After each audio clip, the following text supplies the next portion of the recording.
Hey guys, welcome to my YouTube channel. This is me, Prax Thakur.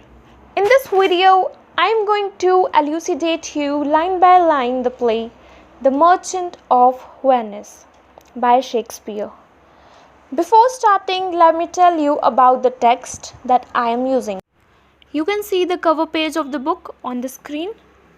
NCS, the New Cambridge Shakespeare, edited by M.M. Mahood, The Merchant of Venice. According to me, this is one of the best books as everything is explained in detail in this. So let's begin with Act 1, Scene 1. Enter Antonio, Celerino and Solanio. Well, different people pronounce these names in different way and tones. You too can decide the one you like. Instead of Celerino, there in some text you will find the name Salario. Okay, so enter, where they enter. Okay, this is the question, like where they enter. As you know, it is one of the play performed on the stage at the times of Shakespeare, so they enter on the stage. Let's begin. Antonio, in sooth, I know not why I am so sad. So here is the word soothe. This word it means truth or reality. It wearies me. You say it wearies you. Wearies. It means tired, exhausted or drained. But how I caught it, found it or came by it, what stuff it is made of, whereof it is born, I am to learn, and such a want with sadness makes of me, that I have much ado to know myself. Okay, तो ये कौन बोल रहा है? Antonio बोल रहा है. And now what Antonio is saying, so we have to suppose that someone from Celerino or Solanio might have asked a question from Antonio, to which he is replying, and that's where the play begins. Okay, he says that really speaking, sooth means truth or reality. So really speaking, that he don't know that why he is so sad. But this sadness, where is? As I said, it means tired, exhausted or drained. But this sadness makes him drained and he don't know the cause of this sadness. So, he is feeling foolish because he is not able to determine the cause of this sadness. Okay, तो Antonio क्या बोल रहा है? Antonio से मतलब obviously सेलेरिनो या सोलानियो में से किसी ने क्वेश्चन पूछा होगा, क्योंकि ये तीन ही लोग हैं यहाँ पर. तो इनमें से किसी ने क्वेश्चन पूछा होगा एंटोनियो से कि तुम इतने दुखी क्यों हो. जैसे हमारे कोई फ्रेंड्स होते हैं, तो अगर हम दुख में होते हैं तो वो ऐसे बोलते हैं कि नहीं यार तू इतना दुखी है, मुझे बहुत बुरा फील हो रहा है, मुझे अच्छा नहीं लग रहा. तो उसी तरह से इन सेलेरिनो और सोलानियो ने भी पूछा होगा एंटोनियो से कि हमें अच्छा नहीं लग रहा कि तुम इतने दुखी हो. तो एंटोनियो उसका रिप्लाई दे रहा है और यहीं से प्ले हमारा स्टार्ट हुआ है. तो वो बोल रहा है कि मुझे नहीं पता मैं दुखी क्यों हूँ, परंतु ये जो सैडनेस है ये मुझे like I am out of energy, I am drain. मुझे अजीब सा फील हो रहा है, होता है ना, अजीब सा फील होता है अगर हम दुखी होते हैं, हमारा दिमाग कहीं और होता है तो हमें बहुत अजीब सा फील होता है, कुछ काम नहीं कर पाते. तो उसी तरह से एंटोनियो को भी फील हो रहा है. और एंटोनियो बोल रहा है but how I cot it, found it और केम बाय इट. मुझे नहीं पता कि ये इस सैडनेस का रीज़न क्या है और ये सैडनेस कहाँ से आई है, और मतलब क्यों हूँ मैं इतना sad. That's what he is saying कि मुझे नहीं पता.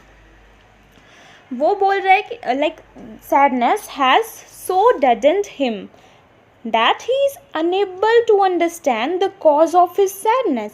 तो ये जो दुख है इससे वो इतना मतलब इस दुख ने उसे इतना डेडेंट कर दिया है, लाइक मतलब वो कुछ सोच नहीं पा कि वो अपनी इस दुख का कारण ही सोच नहीं पा रहा है. Okay, next Salarino. अब सेलेरिनो क्या बोलता है? Your mind is tossing on the ocean. So what does this word tossing mean? Tossing मतलब होता है रोल, मतलब तुम्हारा दिमाग ओशन पे ही घूम रहा है या वहाँ पर है. Okay, there were your argosies with portly sail. Argosies. So what argosies mean is a large merchant ship originally one from Venice. Okay, जो बड़े बड़ी जो शिप्स होती हैं वो, ओके मैं आपको भी पिक्चर दिखाती हूँ। तो ये देखिए ये क्या है, this is a large merchant ship. Okay, तो इसे क्या बोलते हैं, आर्गोसीज। Like signor and rich burghers on the flood. This word is pronounced as signor. It is denoted to an Italian man usually of high rank. Okay, similar to Mr. Okay, तो जैसे कि हम किसी को मिस्टर बोलते हैं English में, तो उसी तरह से इटालियन में किसी आदमी को सिन्योर बोलते हैं। ओके, जो यूजुअली हाई रैंक का होता है या नोबल क्लास का होता है। And rich burgers on the flood. Burgers, the rich people of a town और सिटी, स्पेशली इन यूरोप। तो यूरोप में जो रिच पीपल होते थे किसी टाउन और सिटी के, तो उनको बर्गर्स बोलते थे। On the flood or as it were the pageants of the sea. So in these lines, Salarino is saying that to Antonio that your mind is focused on the ocean, where your merchant ships are sailing with full sails, like rich important men parading on the sea. They tower over the little trade boats that pass by them. तो जो तुम्हारा ध्यान है, सेलेरिनो क्या बोल रहे हैं Antonio को कि तुम्हारा ध्यान है वो सी पर है, वहीं पर घूम रहा है, ओशियन पर, समुद्र पे घूम रहा है, जहाँ पर तुम्हारी जो आर्गोसीज, जो बड़ी बड़ी शिप्स हैं जहाँ पर वो जा रही हैं, तो वहाँ पे तुम्हारा ध्यान है। ऑब्वियसली अब किसी का बिजनेस होगा, बहुत बड़ा बिजनेस है, इससे हमें ये भी पता चल रहा है इसके वर्ड से, सेलेरिनो के। तो अब एंटोनियो का इतना बड़ा बिजनेस है तो उसे वो इसीलिए परेशान होगा कि उसके मतलब कुछ हो ना जाए, कुछ नुकसान ना हो जाए। होता है ना बिज़नेस में बहुत ज़्यादा मतलब परेशानियाँ आती हैं, कुछ हो ना जाए, उसकी शिप्स में मतलब प्रॉपरली पहुंच जाएंगी या क्या होगा, तो उसका ध्यान वहाँ पे होगा। तो सेलेरिनो ये बोल रहा है उसे, तो तुम्हारी जो बड़ी बड़ी शिप्स हैं वो उन बड़े बड़े आदमियों की तरह हैं, जैसे रिच मैन परेड करते हैं ना, तो दूर से लगता है कि ओ ये वो है, ये वो आदमी जा रहा है, बहुत अमीर है, ये अंबानी है, ये टाटा है, ये बिरला है, उस तरह से जैसे हम बोलते हैं ना, तो उसी तरह से बड़े अमीर, तो उनकी शिप्स भी उसी तरह से उसको कंपेयर किया गया है, लाइक का यूज़ किया गया है यहाँ पर उसे कंपेयर करने के लिए, सिमिली होगा यहाँ पर। ओके, सो तो यहाँ पे लाइक बट ये पोइट्री नहीं है, वेल तो उसी तरह से उसे भी कंपेयर किया गया है, किसके साथ, रिच आदमियों की साथ उनकी शिप्स को, एंटोनियो की बड़ी बड़ी शिप्स को कंपेयर किया गया है यहाँ पर। ओके, तो जो बोट्स हैं वो टावर कर रही हैं छोटी बोट्स को, बाकी छोटी छोटी जो बोट्स हैं समुद्र में, तो जो बड़ी बोट है उसके आगे बहुत छोटी छोटी हैं वो, और तो उसे मतलब वो टावरिंग बोट्स हैं, बहुत ऊंची ऊंची बोट्स हैं, ये बताया गया है इन लाइन्स में। Do overpeer the petty traffickers. Overpeer means look down upon. Petty traffickers here is referred to the small boats or little boats that courtesy to them do them reverence. Courtesy means to bend. Reverence means deep respect, show or to show deep respect.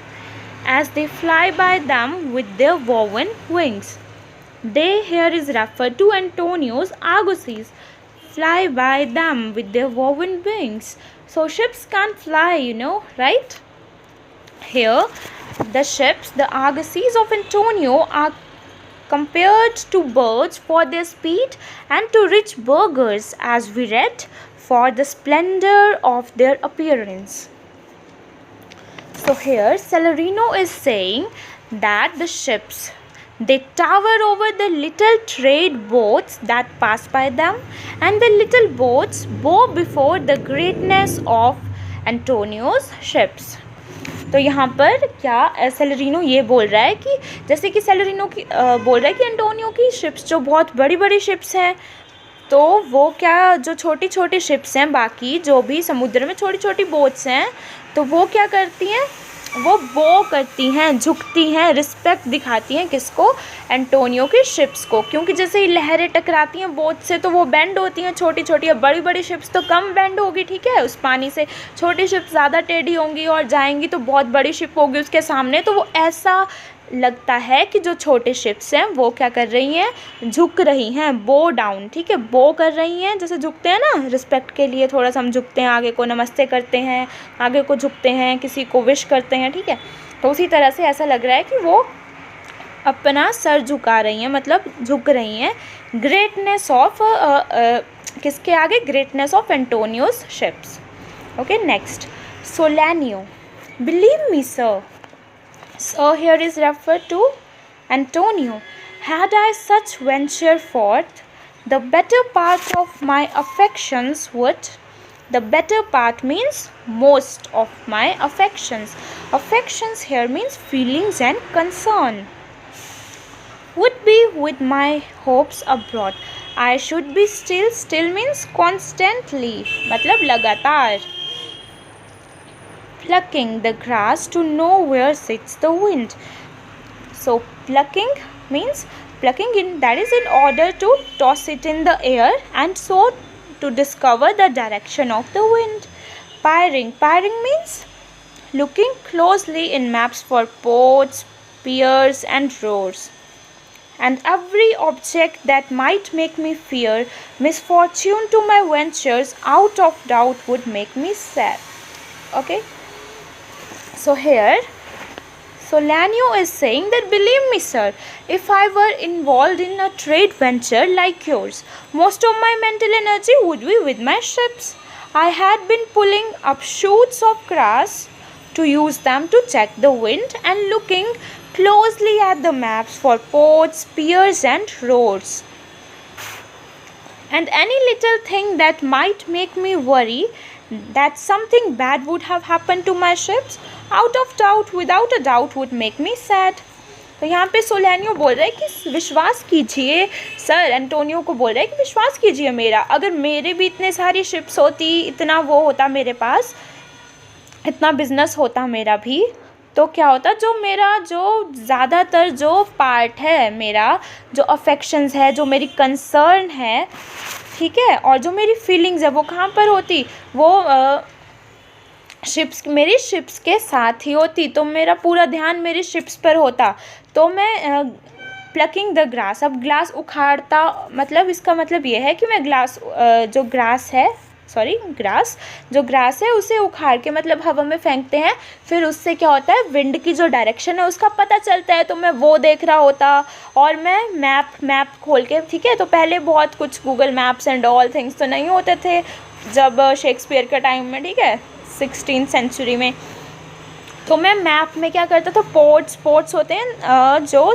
जहाँ पे boats वगैरह रुकती हैं, piers भी जहाँ पे boat वगैरह रुकती हैं, जो मतलब मैं दिखाऊंगी अभी आपको नेक्स्ट पिक में, पियर्स एंड रोड्स तो ऑब्वियसली अब नहीं होंगे, सी में समुद्र में रोड्स तो नहीं होते हैं, तो roads here refer to the sea routes. Okay, and every object that make me fear misfortune to my ventures out of doubt would make me sad। और कुछ भी मतलब अगर मुझे ऐसे लगता कि नहीं कोई मुश्किल है या ऐसा है, विंड की डायरेक्शन ढंग से नहीं है या हम गलत जा रहे हैं, कुछ वैसा होता तो मुझे टेंशन हो जाती। तो ये क्या सोलैनियो ये बोल रहा है, तो सोलैनियो मतलब, और यहाँ पे सेलेरिनो और सोलैनियो गेस कर रहे हैं कि एंटोनियो को क्या परेशानी है, तो वो बता रहे हैं कि ऐसा ऐसा हो सकता है। So here you can see pier, a platform on pillars projecting from the shore into. Sorry guys for the inconvenience caused till now. So I just realized just now that I've been capturing this video in the portrait mode, so I have switched on to the landscape mode. So let's continue. Salarino, my wind cooling my broth. Broth means soup. Would blow me to an ague when I thought. Blow me to an ague means bring on a shivering fever. Here it is used as a metaphor of anxiety. What harm, when I thought what harm a wind too great might do at sea. I should not see the Sandy hourglass. Sandy hourglass, a timing device with two connected glass bulbs containing sand. होता है ना जो पुराने ज़माने में हम use करते थे आर ग्लास, जिससे हम मेज़र करते थे, जिसमें सैंड होती थी, 2 बल्ब्स होते थे, ठीक है, और उनमें सैंड होती थी, तो टाइम को हम देखते थे कि कितना हो गया, कितना टाइम बीत गया, कितना बच गया, तो उस तरह से. But I should think of shallows and of flats. Shallows, the area of the sea where the water is not very deep. जहाँ पे ज़्यादा गहरा पानी नहीं होता, वो एरिया किसका? सी का. And of flats. Flats means shoals. That is a large number of fish swimming together. And see my wealthy Andrew docked in sand. Wealthy Andrew here means a ship richly laden as the San Andreas or Andrew. Okay, so heavily loaded here, Andrew means is the ship is compared with the ships of Antonio. Okay, because they were very heavily loaded. Veiling her high top lower than her ribs to kiss her burial, should I go to church? Veiling means bowing down. Okay, so Celerino imagines the ship lowering her top to kiss the ground. Okay, so ribs are the timbers curving between the keel and the decks. So here Celerino says that blowing on his soup to cool it down would remind him of the powerful winds that threatened to wipe out his ships at sea. He would fall ill. So he would fall ill. He would not be able to patiently wait, but would spend his time worrying about the shallow water. He would think of the possibilities of it running aground and even turning on its side in the sand. His ships would then be doomed as it sinks. तो यहाँ पर सेलेरिनो क्या बोल रहा है? वो बोल रहा है कि जब वो अपने सूप को ठंडा कर रहा होगा, मतलब फूंक मार रहा होगा ताकि वो ठंडा हो जाए, तो उसे उन ताकतवर, जो ख़तरनाक और ताकतवर जो हवाएं होती हैं, समुद्री हवाएं जो होती हैं, उनकी याद आएगी, तो वो उसे उनकी याद दिलाएगी, ठीक है, और जिससे कि वो बीमार हो जाएगा. और बीमारी कैसी? शिवरिंग होगी उसे और फीवर होगा, तो इसे क्या बोलते हैं कि मलेरिया से कम बताया गया कि मलेरिया हो जाएगा. तो पहले उस टाइम जब ये शेक्सपियर ने प्ले लिखा है, तो ये माना जाता था कि मलेरिया किससे कॉज होता है? बैड एयर से कॉज होता है. तो वो बहुत ख़तरनाक हवाएं होती है ना समुद्र में, तो उससे क्या हो जाएगा? मलेरिया हो जाएगा, वो इल हो जाएगा. उसके सिर्फ उसके ख्याल से ही अगर उसके बारे में सोचेगा ना कि वो नुकसान पहुंचा सकती हैं उसके आगोसीज को, तो उससे उसे मलेरिया हो जाएगा. What harm a wind too great might do at sea. Okay, तो फिर और वो ये भी बोलता है I should not see the Sandy. तो वो जो टाइम जो मेज़र करने का जो होता है, सैंडी आर ग्लास जो होता है, तो वो उसको नहीं देखेगा, क्योंकि वो बहुत क्योंकि वो टाइम नहीं देखेगा. वो बहुत घबराया हुआ होगा कि कुछ हो ना जाए उसकी शिप्स को. तो वो क्या करेगा? रैदर वो क्या सोचेगा किसके बारे में? वो शैलो वाटर जो होता है और जो मछलियों का झुंड जो होता है उसके बारे में सोचेगा. और क्या सोचेगा कि जो उसकी बहुत रिच जो बोट है, जो हैवीली लोडेड बोट होगी, तो वो क्या होगी? सैंड में क्या गिर जाएगी, धंस जाएगी मिट्टी में. और उसका जो सबसे ऊपर वाला पार्ट होगा वो क्या होगा? वो नीचे को झुका होगा और ऐसा लग रहा होगा कि वो किस कर रहा है, किसको? ग्राउंड को. ठीक है, तो इतना क्या बोला किसने? सेलेरिनो ये बोलता है. Should I go to church and see the holy edifice of stone? Holy edifice of stone. Edifice of stone means the stone statue of the Christ. And not bethink me straight of dangerous rocks. Dangerous rocks, the big stone rocks, okay, at the sea, which touching but my gentle vessel's side. Gentle means delicate and noble. Okay, would scatter all her spices on the stream and robe the roaring waters with my silks, and but even now worth this, and now worth nothing. Shall I have the thought to think on this, and shall I lack the thought that such a thing behanst would make me sad? But tell not me, I know Antonio is sad to think upon his merchandise. So here, what Celerino says, he says that he should go to church, and there the stone statue of Jesus at the church would remind him, that is Celerio or Celerino, of the dangerous rocks in the sea.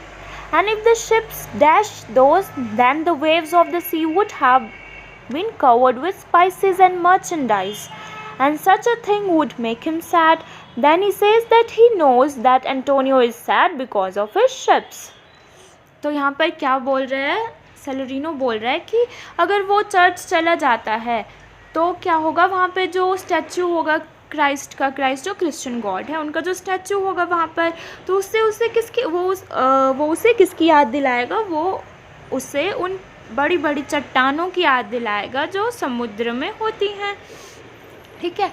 और जिससे कि अगर उसकी जो vessel है, vessel यानी कि जो सॉफ्ट साइड है, डेलिकेट साइड जो होगी उसकी वो शिप की, वो अगर टच हो जाएगी तो क्या होगा, मतलब क्रैक हो जाएगी ना बोट, फिर सारा, और वो टिल्ट हो जाएगी, टेढ़ी हो जाएगी, तो उसका जो जितना भी स्पाइसेस जो होंगे, और ये देखिए स्पाइसेस और सिल्क्स, तो at that time spices and silk had been bought from Levant and from Alexandria in the Venetian trading ships and were re-exported to Western Europe. तो ट्रेडिंग होती थी, स्पेशली किस चीज़ का ट्रेड होता था, मसालों का और सिल्क का ट्रेड होता था, तो वो तो सारा समुद्र में बिखर जाएगा, ठीक है। तो उससे क्या होगा कि वो उसे बहुत टेंशन देगा और उससे वो उदास हो जाएगा बहुत ज़्यादा, ठीक है। तो वो बोल रहे हैं कि एंटोनियो, मैं समझता हूँ कि तुम भी शायद इसीलिए टेंशन में हो, इसीलिए सैड हो, ये वो गेस करता है। Now what Antonio says, believe me, no, I thank my fortune for it, my ventures are not in one bottom trusted, nor to one place, nor is my whole estate upon the fortune of this present year, therefore my merchandise makes me not sad. तो अब Antonio क्या करता है, deny करता है इसको, ठीक है, और वो बोलता है ही डिसएग्रीज विथ सेलेरियो और Salarino, and Salerio and Salarino, as I said, both are same, okay. In some text Celerio is used, and in some text you would find the name Celerino. Both the names are same. So he disagrees with Celerino and says that he thanked God for this, as all his ships were sailing to different directions and to different places. Thus the goods in the ships and the ships themselves don't make him sad. Then Solanio again make a guess and say, why then, you are in love, क्या तुम प्यार में हो? Then Antonio says, fie, means oh no, कि नहीं, you it is fie is used to express disapproval, oh no, ठीक है, वो डिसएग्री करता है कि नहीं। फिर सोलानियो क्या बोलता है, not in love need say you are sad because you are not merry, merry means happy, okay, and it were as easy for you to laugh and leap and say you are merry because you are not sad. Now by two-headed Janus, nature hath framed strange fellows in her time, some that will evermore peep through their eyes and laugh like parrots at a bagpiper, and other of such vinegar aspect. So what Solanio says now? Now Solanio says that let us just say you are sad because you are not in a good mood, okay? You are sad because you are not merry, that is, you are not happy because you are not in a good mood. And he says that, you know, it is just easy for you to laugh and dance around and say you are in a good mood. You could just say you are not sad. And he says that humans are so different. Some people will laugh at anything and others are so grouchy or bad tempered that they won't even crack a smile when they hear something hysterically funny.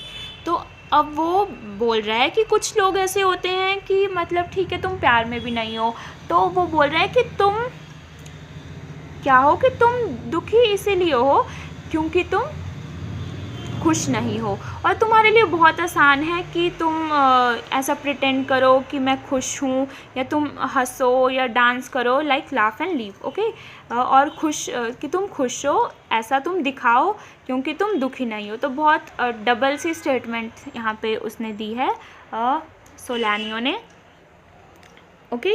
और ये भी बोल रहा है कि human की तो nature ही ऐसी होती है कि कुछ लोग ऐसे होते हैं जो बहुत ही कोई ऐसा जोक होगा जिस पे बहुत फ़नी होगा तो उस पर भी नहीं हंसते, okay. So here you can read it that they will not show teeth in way of smile, though Nestor swear the just be laughable. Nestor here means a figure from Greek myth and legend and is used to personify seriousness and gravity बताती है, ठीक है, Nestor.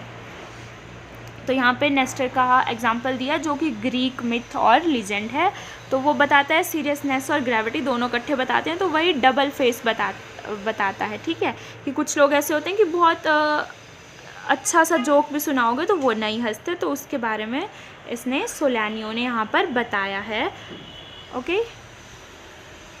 तो यहाँ पर सोलानियो ने Roman God genus का example भी दिया है जिनके दो फेसेस होते हैं, एक जो वो सैड वाला फेस होता है, ठीक है, जो ट्रेजेडी बताता है, और दूसरा क्या होता है वो लाफिंग फेस होता है, हैप्पी फेस, जो कि कॉमेडी बताता है। तो उस तरह से बताया है इसने कि वो जो एंटोनियो है वो इसलिए दुखी है क्योंकि वो खुश नहीं है, और वो खुश भी और उसके लिए बहुत आसान है खुश होना क्योंकि वो दुखी नहीं है। तो इस तरह से मतलब बहुत ही डबल मीनिंग सा वो जो स्टेटमेंट है वो यहाँ पर सोलानियो ने दी है। So guys, that was all in this video, as this video was getting too long, so I have made another video on the Merchant of Venice Act 1 Scene 1. If you like the video, don't forget to press the like button down below.